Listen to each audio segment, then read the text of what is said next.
जैसे बहुत सारे यंग इन्वेस्टर्स हैं और ख़ास तौर पे जो हिंदी भाषी इलाके हैं वहाँ पे भी ये धीरे धीरे कल्चर बढ़ा है। तो लोग बड़े बड़े सपने देखते हैं कि मुंबई आएंगे और बड़े सपने पूरे करेंगे। तो इस मार्केट के ज़रिए अगर किसी को अपने बड़े सपने पूरे करने हैं तो कैसे बनाए पोर्टफोलियो अपना? तो मैं इसका मैं ही नहीं, मतलब कई मेरे जो मित्र हैं जैसे मधु केला हुए, रामदेव अग्रवाल हुए, सारे हम लोग छोटे छोटे शहरों से ही आए। अ, मैं धनबाद से आया, वो लोग रायपुर से आए। कई लोग बल्कि बॉम्बे के खुद के लोगों ने शायद हो सकता है कम पैसे कमाए हो, हमने ज्यादा कमाए बिकॉज हम ज्यादा में ज्यादा लेट्स से उत्साह था, भूख ज्यादा थी। हम ज्यादा डिप्राइव्ड रहे छोटे शहरों से कि हमें बड़े शहर में जाके, जैसे पुरानी हिंदी पिक्चरों में देखते थे कि एक होल्ड ऑन लेके वीटी स्टेशन पे हीरो पहुंचता है एक बड़े शहर में कॉल्ड बॉम्बे, उस वक्त बॉम्बे कहते थे, मुंबई कहते हैं, और वहां से उसकी जर्नी स्टार्ट होती है। तो हम लोग सब होल्ड ऑन लेके ही पहुंचे थे साहब। तो भगवान की दया रही है, और भारत जैसे महान देश में हमारा जन्म हुआ, ये भी एक समझ लीजिए भगवान की दया रही है हमारे ऊपर। माँ पिता ने अच्छा एजुकेशन दिया जो कि भारत में उपलब्ध था, बड़े सस्ते दामों पे उपलब्ध था।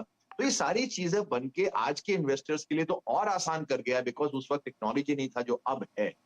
अब उस टेक्नोलॉजी के चलते प्लेइंग फील्ड बहुत लेवल हो चुका है। आप कहीं से बैठ के वही इंफॉर्मेशन एक्सेस कर सकते हो जो आप बंबई में बैठ के कर सकते हो, और जो बंबई में बैठ के आप वही इंफॉर्मेशन एक्सेस कर सकते हो कोई जो कि न्यूयॉर्क में किसी को मिलता हो।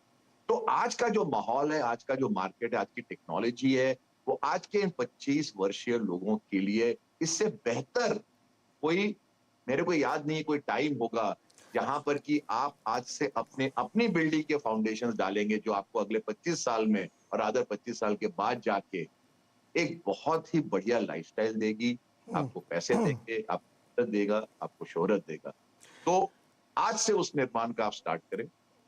और आई एम वेरी बुलिश। लोग कहते हैं कि अब आप लोगों ने तो आसान पैसा कमा लिया साहब, आप लोग लेट 80s अर्ली 90s में जब आप 25-27 साल के थे, जो आज की जो इन्वेस्टर्स हैं, तो आप लोगों ने तो वहां एंट्री की और मार्केट कहां से कहां पहुंच गया। इंडिया 300 बिलियन की इकोनॉमी थी और आज वो 3 ट्रिलियन हो गई। तो आपने आसान जो पैसा तो आपने तो कमा ही लिया।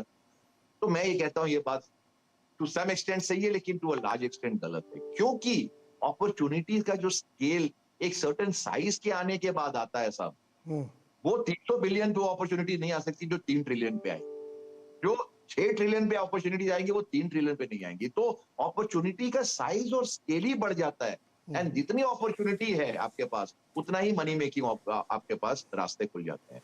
तो एक्चुअली स्पीकिंग आज का टाइम ज्यादा आसान है पैसे बनाने के लिए बनिस्बत के 1990 जब मैंने मार्केट को एंटर किया, जब मैं तो 26-27 साल का। शंकर जी, ये जब हम लोग इस तरीके की बात रखते हैं तो जो हमारे निवेशक होते हैं ना उनको कई बार ये बताते हैं लोग कि अरे आप ETF में पैसे लगा लो, बड़े वाले स्टॉक खरीद लो, आराम से बैठे रहो।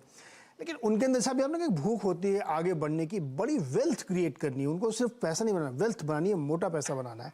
तो उसके लिए जब आप अपने पोर्टफोलियो को कंस्ट्रक्ट करते हैं तो फिर उसमें आता है कि बड़े वाले शेयर लें कि छोटे वाले शेयर लें, कैसे बनाए? तो आप क्या सजेस्ट करेंगे कि उनको किस तरीके के स्टॉक्स अपने पोर्टफोलियो में रखने चाहिए?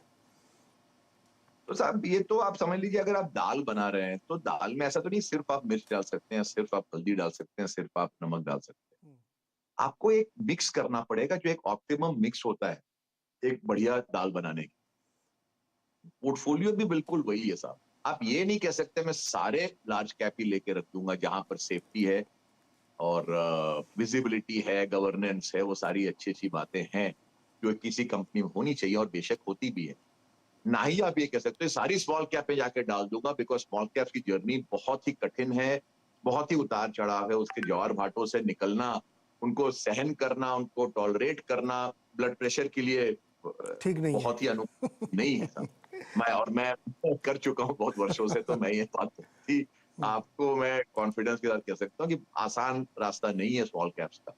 लेकिन आपको अच्छा पोर्टफोलियो बनाना है अच्छे दाल की तरह, तो आपको दोनों की मात्राओं को रखना पड़ेगा कुछ कुछ कैलिब्रेशन करके। मेरा ये मानना है आज के जो 25-27 साल 30 साल के निवेशक हैं उनके पोर्टफोलियो में 20-30% ही होना चाहिए लार्ज कैप्स, 70% स्मॉल कैप्स होनी चाहिए। और जैसे जैसे आप ओल्डर होते जाएंगे वैसे वैसे ये जो नीडल है 30% का वो बढ़ के 50-60%, 70% पे चला जाएगा, और स्मॉल कैप्स का जो जो जो एक समझ लीजिए एक रूम था, उनको आपने जगह दी थी, वो रूम श्रिंक हो के 30% पे आ जाएगा। तो ये एक जर्नी है साहब, इसमें ना कोई राइट है ना कोई रॉन्ग है, ये एक नीडल है, वो धीरे धीरे मूव करेगा। आज की डेट में उस नीडल को 30% से ऊपर लार्ज कैप्स में ना रखे, ये मेरा मानना है। बड़ी बात है ये कि अगर अगर आपको बढ़िया मोटा पैसा बनाना है तो स्मॉल कैप में, लेकिन सावधानी से एक बैलेंस बना के करना चाहिए। तो शंकर सर, फिर अगर मान लीजिए स्मॉल कैप ढूंढने या मिड कैप अच्छे ढूंढने हैं उनको, तो डेफिनेटली इतनी बड़ी ग्रोथ स्टोरी जो इंडिया की बनने वाली है, बन रही है, उसमें सेक्टर्स क्या होने चाहिए, किस किस थीम या आइडिया को आप सजेस्ट करेंगे कि इस पे नज़र रखनी चाहिए और यहाँ पे सबसे ज़्यादा ग्रोथ की अपॉर्चुनिटीज़ दिख रही हैं?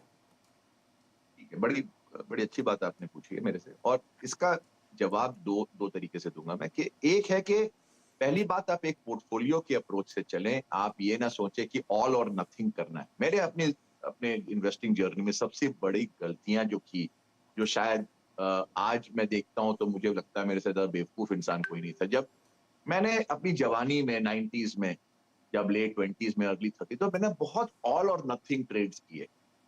तो मतलब उसमें था कि बन गया जब तो बहुत अच्छा लगता था, जब चला गया जाता था तो मतलब समझ लीजिए कि फाकते उड़ जाते थे साहब।